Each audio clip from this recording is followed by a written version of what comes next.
Your manifestation is taking so long because you're not putting in the action. You're not putting in the work.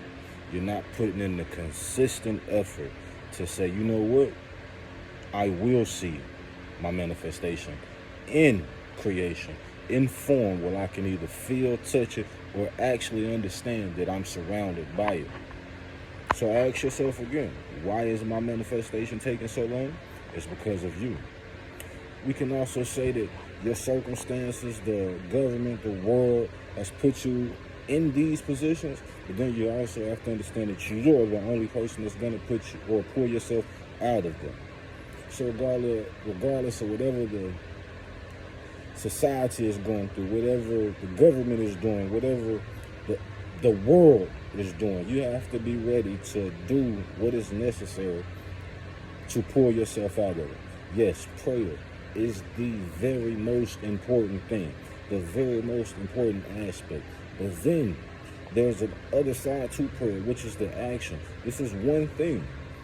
We're not going to sit here and say that there are two things, because just prayer is great. But prayer, when you're putting the work in, is how it's really done. It's never just pray and wait. It's pray and do. Okay? So when you're praying and you're doing, then you're going to see things come in tangible aspects. But the only thing that is being waited upon is you. So whatever you want to really do in life, do it.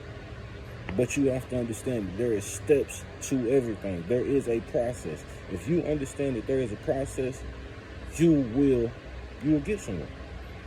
Even when you fail, you're going to get somewhere. Like people have been trying to make everybody understand.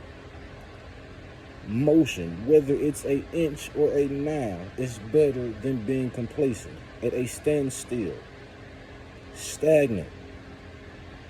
It is better to be at a snail's pace than to run at a rabbit's pace and then stop.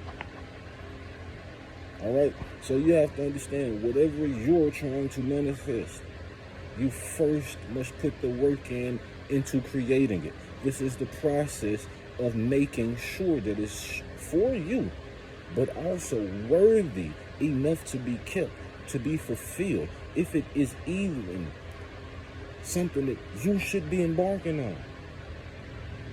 But more importantly, you have to understand you cannot follow anybody else's process. See, the blueprint can always be followed.